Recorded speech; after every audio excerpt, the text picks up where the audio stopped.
From the Understood Podcast Network, this is In It, a podcast about the ins and outs, the ups and downs of supporting kids who learn and think differently.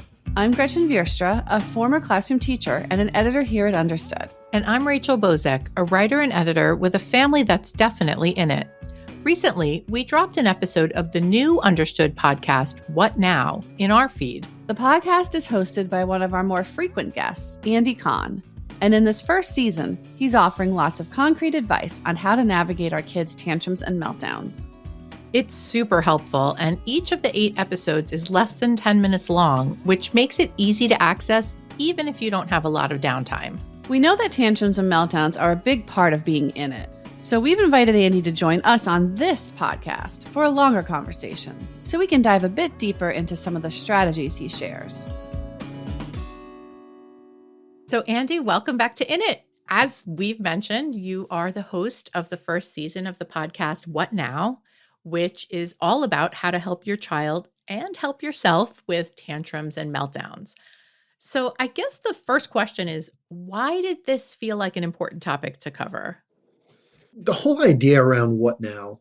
Was trying to think about how to deliver to listeners and to watchers information that they might have gotten out of a therapy session or out of an interaction in treatment that many people aren't accessing. So when we talked about creating a new podcast, we started talking about the greatest hits. What are the things that I work most with on families in my clinical settings? You know, my child's having really severe behavior. I don't understand why they're acting the way they are. They're having big emotions and I'm just really confused. So it seemed pretty timely and apropos for us to go after something like tantrums and meltdowns, because I very commonly have to talk about why they're so misunderstood. Yeah. So what exactly is the difference between a meltdown and a tantrum?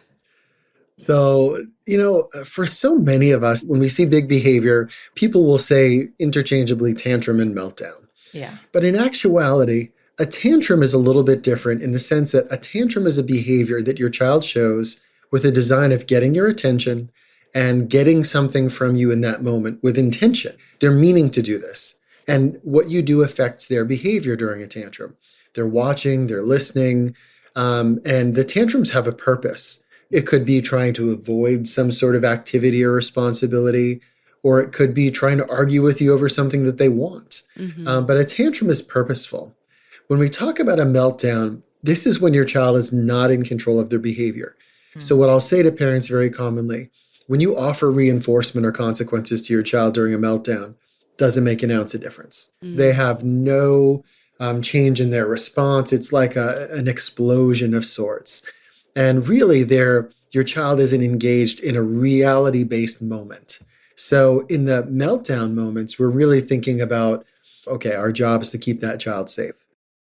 Okay, I have one follow-up question. Can a tantrum lead to a meltdown? Absolutely. When your child's upset, but they're still sort of accessible to you, can things go off the rails? Absolutely. Tantrums can roll into meltdowns, and we see it all the time. In fact, a lot of what we talk about in terms of navigating strategies is about stopping the progression. So if you think about tantrums and meltdowns like on a continuum, right? Your child has a small emotional reaction, they get a little emotional, and then it breaks into a tantrum. But if the tantrum isn't managed, it can become a meltdown. So what's the number one tip you have for parents once a meltdown or a tantrum is in full force? And is that one thing or is it 2 different things?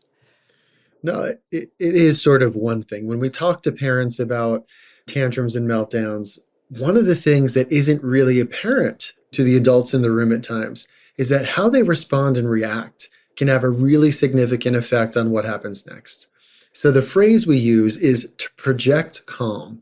And I'm flying air quotes at you when I say that. Project meaning, what is it that you're putting on the screen for your child to see? And projection is important because what it means is, you know what? Sometimes you're just not feeling it. You're not feeling calm. You're not feeling like, I got this. Everything's going to be okay. So for parents, I literally talk to them a little bit about how do you act? How can you create a fake face that says, you know what? I'm not feeling this, but I'm going to try to put that calm face on as much as I can. If you're fortunate enough to be in a 2-parent household, we talk about using tag team with whichever parent has or adult has the best acting skills in the moment. Because the idea is that the calmest person in the room is going to have the most impact on changing the behavior. And if you think about this in terms of the environment contains tons of energy, right? The child's energy is through the roof. And parents are getting upset because we react emotionally or even physically. Our bodies, if we took measurements, our heart rates are up, our blood pressure is up, our tension in our muscles is going up. So we're naturally moving into our own form of fight or flight. And in that moment, if we add more energy to a situation that's already really charged, there's probably only one way this is going to go, and it's going to go from tantrum to meltdown. So in those moments, for parents, we're looking to not provide additional energy. So when we say project calm, we're talking about bringing in calm, soothing ways to communicate. And in some cases, it also means talking less. Yeah. Parents are really great at overexpressing themselves. And Oh, I'm yeah. like, no, I'm number one at this. Like, I don't know how many times my wife has said to me, "Are you done talking? Because you need to stop." And in that situation, staying calm, saying less, not more, because the environment requires you to bring the energy level and emotional level down. So when we talk about the idea of the number one tip being project calm, you can really like slow down that process by how you react to the situation. And it's not always intuitive because you know what? We're human beings who react, who have responses. Our kids make us frustrated. And feeling entitled to express your frustration is a very typical thing to do, but maybe not always as effective in managing those big moments and big emotions. As you were saying all of this, I was like, that's really hard. Yes, that's what I was thinking too. It is really hard to do that. Yeah. This is about the human response. This is about all the natural things that happen to us. Yeah. And I think that so much of this is that, parenting's tough, and we've got to do some semi-unnatural things in terms of managing what we're going through. And I think that one of the things that people will get out of the podcast is that there are a couple of pieces of the podcast having to do with teaching parents how to use self-calming strategies for themselves. We have a guided meditation session, which is our session 8. And interestingly, watching parents aren't great at taking care of themselves when they're under stress. And if you think about that, if you don't come to the situation prepared and with the energy that you need to stay chill, to stay calm, to not push the situation into a higher level of stress, then you're going to be less effective as a parent. And the metaphor for this sometimes is you're on a plane and they're telling you, when those oxygen masks come down from the ceiling, make sure you put yours on first before you assist your child or someone next to you. Because why? Because if you have no oxygen, you're going to help nobody. And the same goes for self-calming as a parent. That's really one of the keys here is if you're not equipped and cared for in a way that's going to allow you to be chill and to think and to be mindful of what you do, then your parenting is going to suffer. And parents are great at sacrificing and not taking into account what they need as being part of the process of being a good parent. So one thing that you talk about in one of the episodes is this idea of a mutual timeout. So what is that? And how is it different from the typical timeout that many parents may be used to hearing about? Basically, there are two kinds of timeouts that like Americans are really aware of. When you hear, "I'm going to give my child a timeout," that's shorthand for timeout from positive reinforcement. It is a behavioral technique that we use to decrease behavior by taking away the thing that's reinforcing or rewarding the child, meaning put the child in a space where they can't have your attention and get the things they want, run a clock until, things chill out. That's what timeout from positive reinforcement means. The other timeout that Americans know well is the sports timeout. Something's going on in the game and someone puts a giant T together with their hand and the game stops. Mutual timeout's a heck of a lot closer to sports timeout than it is to timeout from positive reinforcement. Meaning, the idea about mutual timeout is putting a pause on the activity. Let's stop, okay? Let's stop where we are and give all of the players in this interaction a chance to take space, to calm down, to do self-care, and to break the patterns of anger, frustration, and ineffective communication.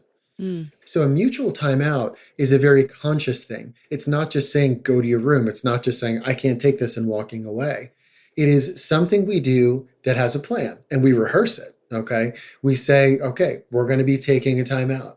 I'm going to my space and I'm going to come back in such and such a time. And the expectation is that the people who are mutually taking time out are going to do things to make them more likely to return successfully. Remember, we talked about sort of that are we adding energy or are we subtracting energy? Mm. And in that situation, we're subtracting energy by doing something calming.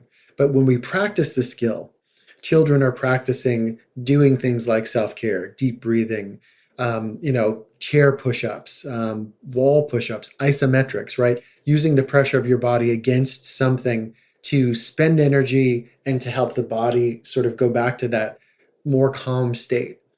So that's really the crux of what we talk about with that calming part of mutual timeout. It really isn't very intentional.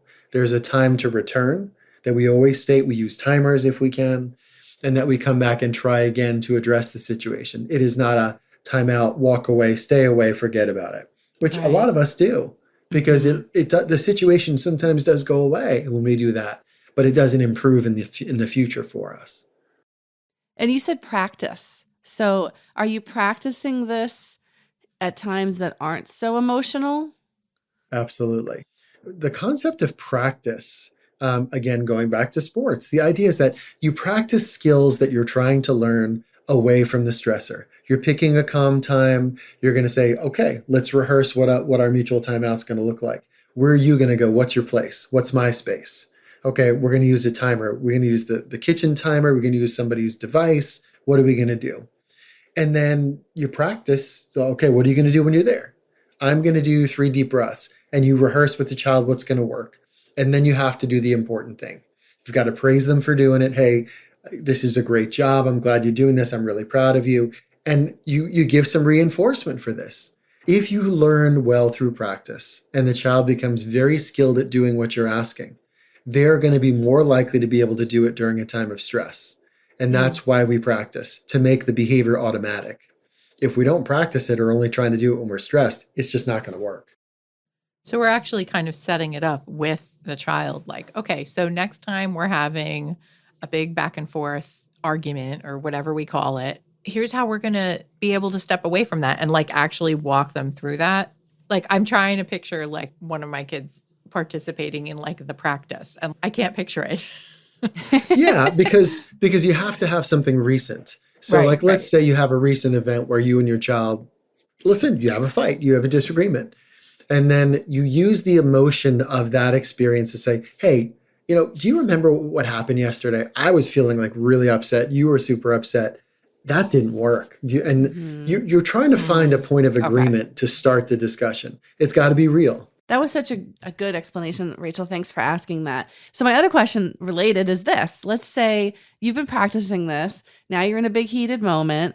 Okay, we're going to take our time, our mutual timeouts. I'm going to go here, you go there, you do what you practiced. And let's say the kid had practiced taking big belly breaths, but then they get in their room and they're just tearing their toys up and they're throwing them against the wall because they forgot all about the big belly breaths. Then what do you do?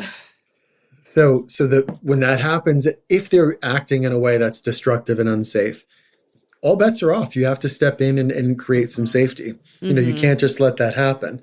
What it also means is the next time you create the mutual timeout, you're going to pick a different location. You want to pick a location away from where they maybe have access to things that are problematic. For some younger kids, you may actually keep the mutual timeout where you're across a room from each other or at a distance where you can watch and observe them for safety while you're still giving them a chance to try to practice the skill. This is not something we perfect. This is something that we do and we work on consistently. And it's a strategy. This is an early social skill strategy.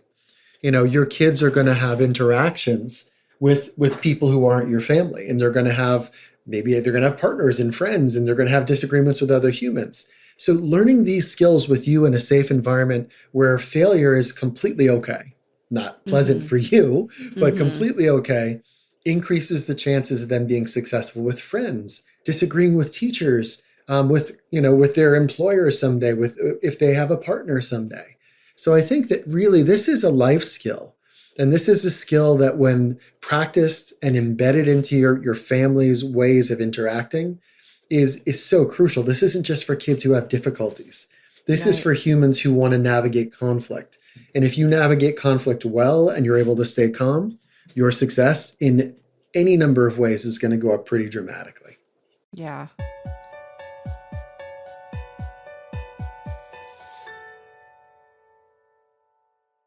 So I get that we're talking about mostly little kids and having big outsized reactions to things. But a lot of what we're talking about happens in my own house with teenagers sometimes. And when a teen blows up at a parent, is that a meltdown? Is that a tantrum? And do any of these techniques we're describing work with teenagers? So I think the first thing that hopefully is reassuring is that the definition of meltdowns and tantrums doesn't change depending upon your age. Got it. The bottom line is, what's the function of the behavior? If there is no function other than pure emotional explosion, that's a meltdown. Right. And it is not uniquely the possession of young children. And it looks more extreme when our children become bigger humans and they become teenagers. Because there's much more potential for things that are going to be, well, the things they say can be much crueler and much more adult. Mm-hmm. And the behaviors, if they are physical, can be a lot scarier. But I don't think any of the major parameters change. The bottom line is you have to start from a position of saying, listen, we want to have peace in our home. You want to be able to ask for and get the privileges and things that you want. And the way to do that is through interacting with us respectfully. This is one of those options and strategies. The practice may be a little more artificial because these older kids and teens are going to look at you like, really? Seriously? Yes. I get that. But again, even in the moments, if they're stepping away and you're calming during the mutual timeout and they're coming back and you're reaching them with less energy and less anger when you come back, you still increase the chance that you're going to have success as you go. Yeah. I've been trying lately, speaking of projecting calm, to try to not ride the emotional roller coaster of a teen and when they're explaining things to me and getting really, upset, right? So I've been trying to respond in a more calm way and not matching their tone. And when I've done that, my daughter said to me, Mom, why are you talking like a therapist? This is not what I want. So I feel like sometimes they're not that they're outsmarting us, but they're seeing right through us. So, I mean, what is my response to that? That's a great question. I think for me, actually, when my child's expressing big emotions, I actually ask some questions in it, when they're starting to do that. I say, hang on a sec, before we get too deep into this, are you telling me this because you want me to help solve a problem? Or are you asking me because you just want someone to hear you out and not solve a problem? Or don't you know?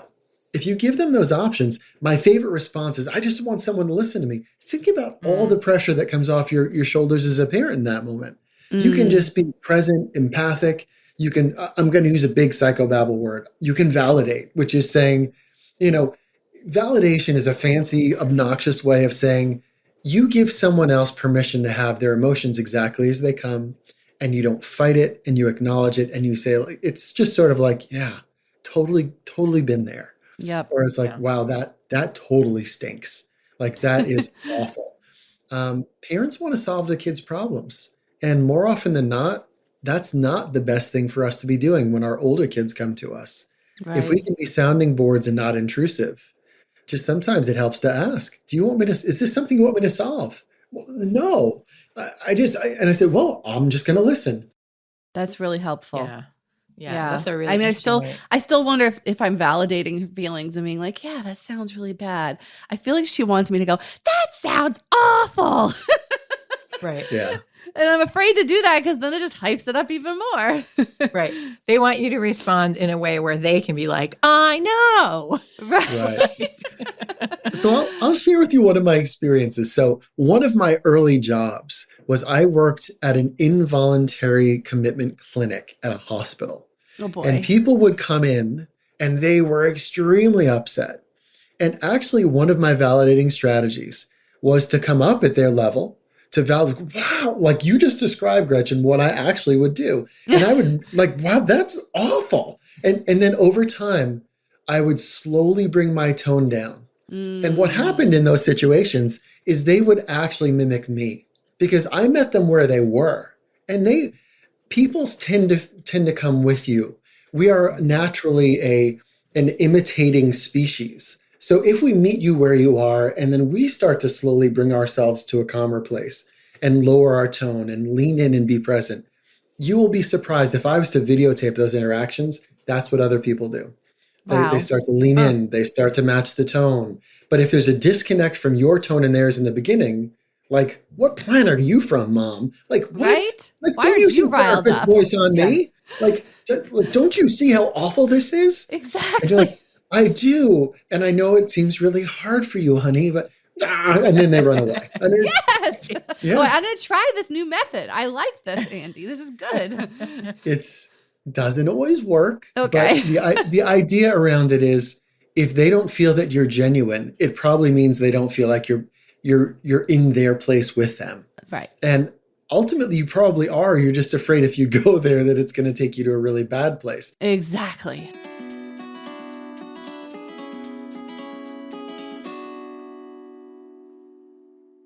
On the podcast, you offer a lot of really great calming techniques for parents and caregivers throughout your conversations.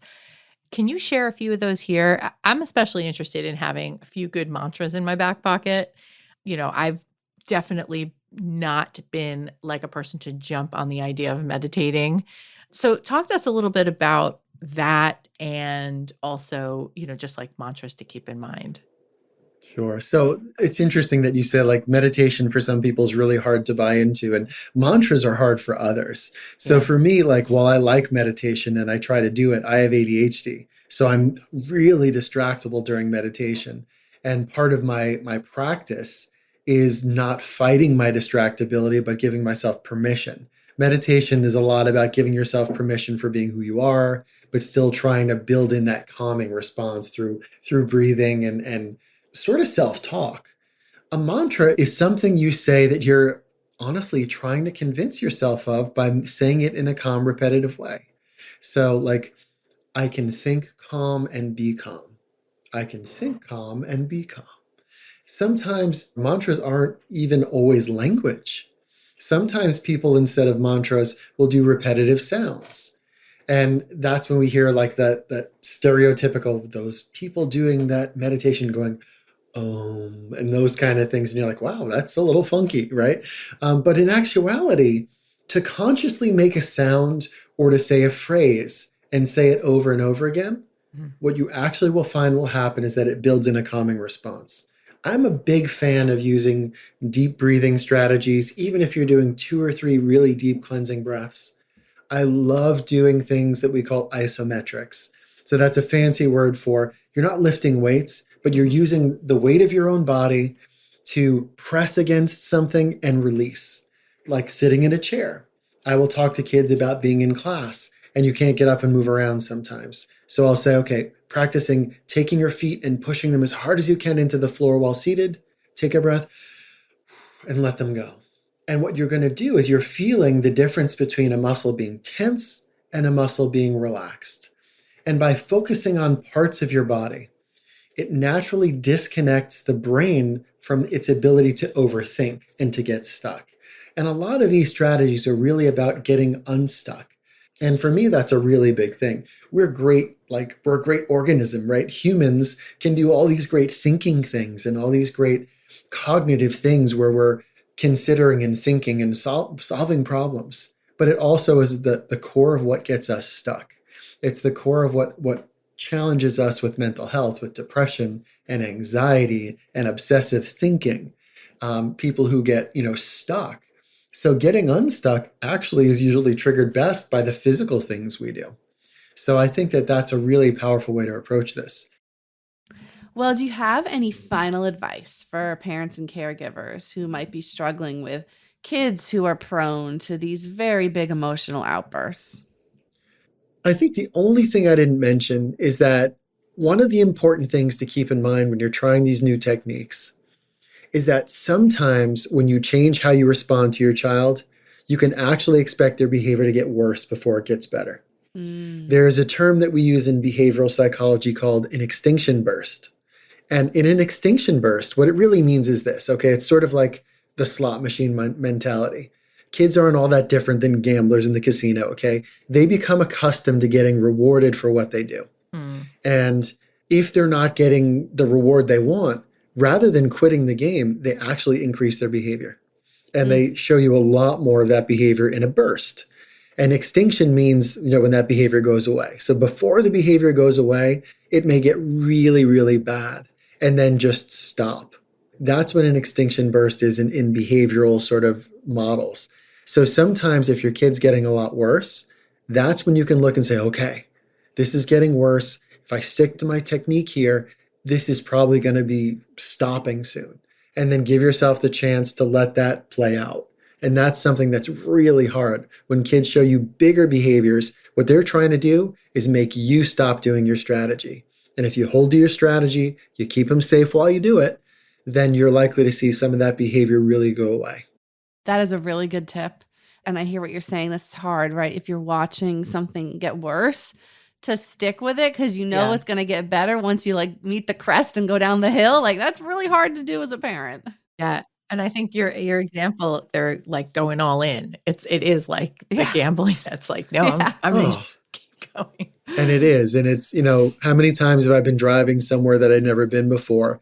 And I get nervous that I'm not on the right track. And then I turn around and go for directions. And someone's like, you were just a block from your destination before you turned around. It's the same thing with parenting. You have to sort of be willing to take it out there. As long as you're keeping your child safe and you're making sure that is covered, you're not going to break your child trying these techniques. Okay. You're not going to break your kid. So just be aware, you've got to take some risks here and it's going to feel rough sometimes. But once you're done seeing the burst, you're going to see behavior change. You just confirmed just how hard parenting is. Seriously. Yeah.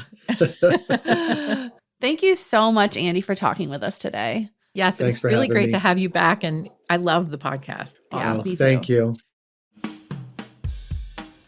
You can listen to Andy's new podcast, What Now, wherever you get your podcasts, or you can watch the episodes on YouTube if that works better for you.